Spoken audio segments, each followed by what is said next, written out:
So would you say it is the concession of people realizing that faith isn't a reliable way for, at least on the external? This is the point I made to the girl last night. I was like, look, faith might feel like it's enough for you, but you've already conceded it's not a good way to truth for me, who's starting at zero, to choose between you, Ali, who's my Muslim friend, this Hindu woman, my Mormon family.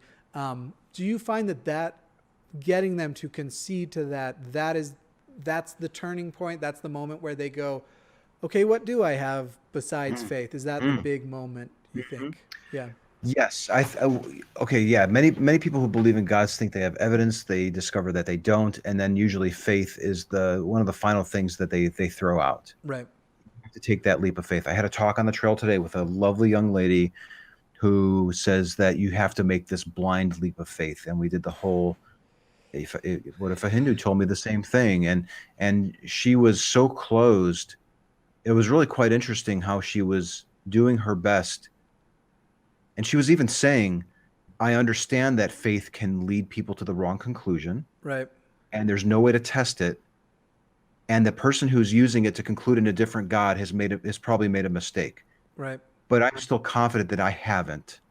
Sure. And it's the little mechanisms on the lock just haven't quite clicked into place just yet. Sure. So I think it's one of those things where sometimes you don't see the doubt and the questioning at the moment, but in my experience, that does tend to follow. When a Caleb, person starts thinking sorry. about it, they start Yeah. realizing, oh my gosh, like I think he's right. Like how is my faith any different than theirs? So I think that Yeah. has to happen when she's alone and she's thinking about this belief, and there isn't a camera pointed at her, and she's Right. not in church, and she's really thinking it through. Right.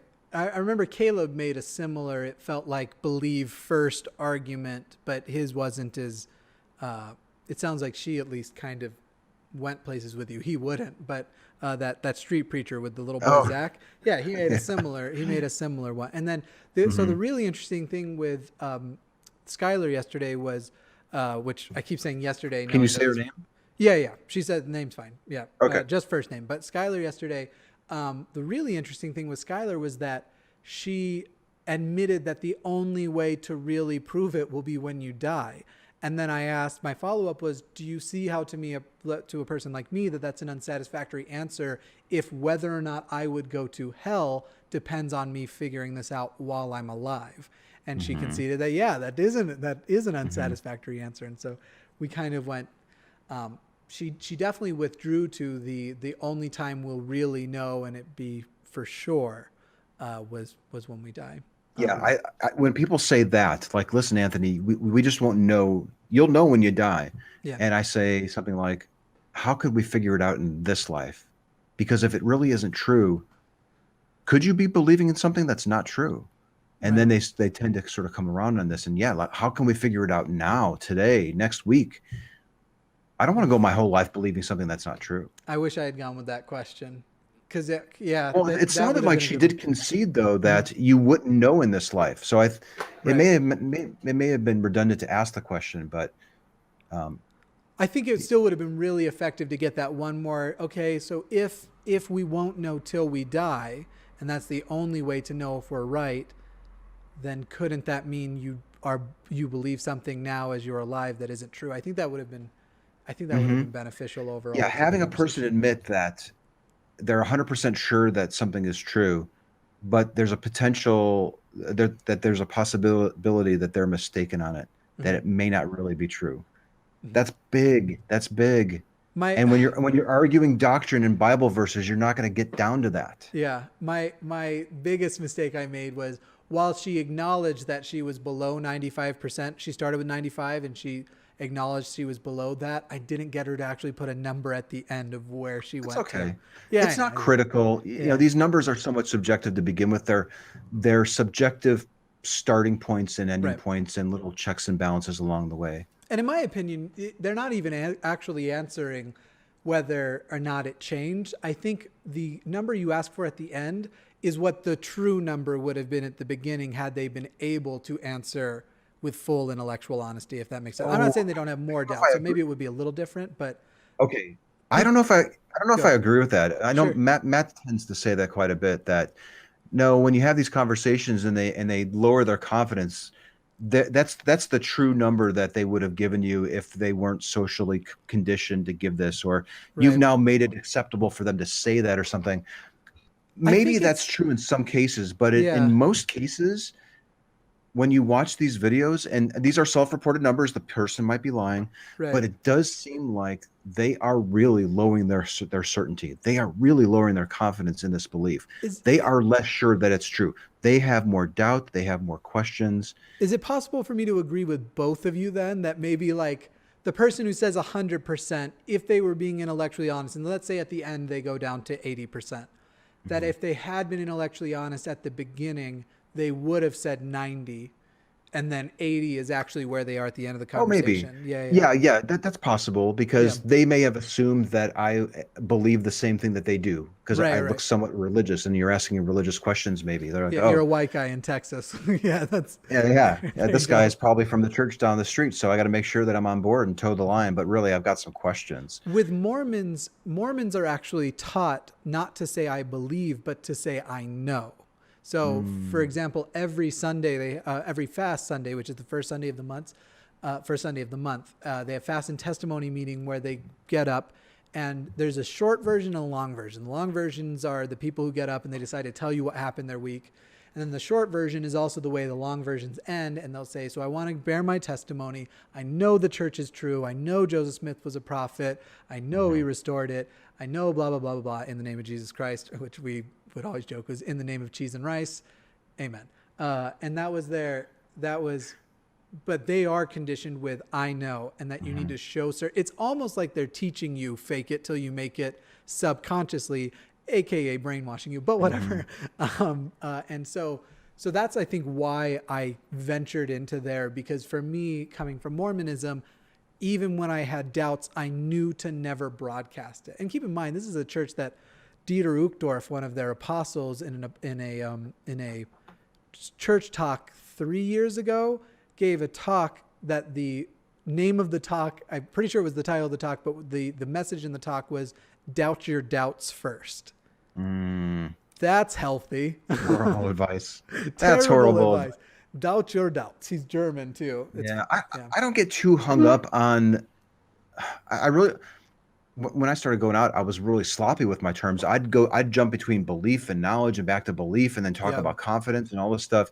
And I didn't really notice it until people started pointing it out in my videos, and I'd watch them again, like, oh yeah, I need to be careful. Those words really mean different things, Right. which is why I'm spending more time just framing it in terms of certainty, in terms of confidence that something is true. Okay. I don't Yeah. care if you believe it or you know it or whatever. Right. How confident are you that that thing is true? That's Right. what we're talking about here. Do you, So, as often, sorry, I just want to know if, because I think I saw this early on, and I did this to some degree with that talk with Skylar. Do you still broadcast that? I want to know if you have an epistemology that gets you to the truth, because if you do, I want to know that for myself because I'm looking for truth, or do you mhm. now make it more about it's become clear that everyone's epistemology on religion sucks, and so I'm just trying to help them out? Or Oh, what? okay. Yeah, Okay, so yeah, usually it comes up sooner or later during a conversation. They want to know where I stand on it because hmm I try to be neutral and I don't reveal where I stand. They may even be an atheist, and we sure, could be 20 minutes into a talk and they don't even know that I agree with them. sure, And I sure, and I find that to be a compliment if they don't know where I stand because I want to be neutral. right, But because it's a conversation, they do tend to ask, where do I stand on the same claim? mhm, And then at which point I usually reveal where I stand.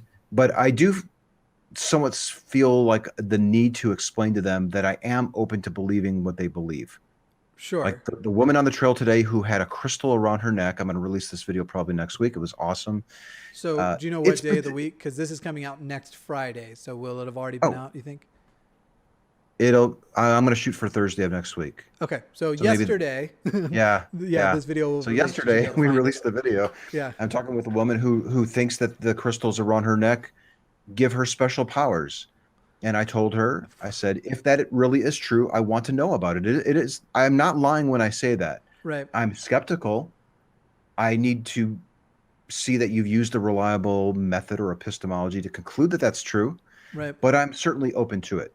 So even though I've heard the arguments about for God over and over again, and when you have 1,000 conversations with people, you kind of start to think, oh gosh, here we go again. It's coming down to faith. Do I just play along, or do I tell them that, listen, buddy, I've had 1,000 conversations with people about faith and it's unreliable Right. and you're not going to convince me. So Right. let me keep asking you questions so that you start to doubt. I don't really go that route. I try to remind myself that maybe their definition of that word is different than the hundreds of definitions that I've heard before it. Sure. And maybe the way that they're using that word is actually reliable and testable, and this thing really is true. I Faith really, being the I main really do word. try to stay open to the possibility that it is true. Okay. Faith, I think, is the main word too, that you have to get their definitions of, because man, the faith word is just used so liberally. It is Oh, not. people will jump between saying that it's a method to it's something that you get after you've concluded that the God is real. They then say, "I'm of the Christian faith," so they're Right. using it as a descriptor for the group that they're a part of, Right. and they just loosely jump between these words, sometimes within even the same sentence. Right. So it's a slippery little pig. But And yeah, it's definition, writing it down, making sure that you're following along, figuring out if it's testable. All that stuff is huge. It's really important when you're doing SE. and it's not all their fault, and I acknowledge that Mm-hmm. because I come from a faith belief. So right now I'm writing my next "What's Wrong with Mormonism" episode, and it's about which, if this comes out on the 25th, this will be next Thursday, and it's about the. I haven't decided what title yet, but it's basically the way they teach children. So, for example, on the idea of faith, there's a song that you sing most Sundays in primary class, and it's called Faith something, but it's faith is knowing the sun will rise, lighting each new day. Faith is knowing the Lord is there, something like that. But they make synonymous that faith, that knowing the sun is going to rise is faith, just as much as knowing that the Lord will hear. What is it? Faith is knowing the sun will rise, lighting each new day. Faith is knowing the Lord's above and hears me when I pray, something like that. Those aren't synonymous. They've just been taught a false thing. You do not have faith that the sun will rise. You have a repetitive experience pattern. Even if that's all you have, you still have a pattern of expectation, and that is testable. You could test, is it going? Right. Yeah. We can see, we can describe what would need to be seen to realize that the faith was misplaced in that instance. Right. Right. The sun wouldn't be there the next day. You'd realize that it was, but you can't do that when you're using faith to conclude that God is real. Right. And so their religion isn't doing them any favors by exchanging the word meaning, because obviously if you mean the colloquial version of faith as to mean confidence in the first line, but in the second line you mean spiritual apprehension, well, those are different. And so then you name the song Faith and you make them appear to be synonymous. That's so frustrating to me. And it to me is like, I think, and I've probably heard you make this sentiment before, but maybe not in Street Epistemology, but I feel like I've heard you, maybe it was in your test episode of Talk Heathen. I don't remember when, but I feel like I've heard it in your voice.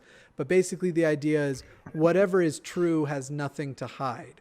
So why does it need to have all of these things around? Why does it need to have, if it is the truth, why does it need to hide behind language games like that, or or these arbitrary things?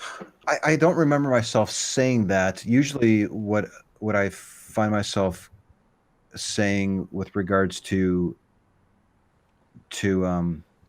evading the truth is there are a lot of people who are critical of this method, and they're trying to encourage people to avoid talking with somebody who appears to be using this method.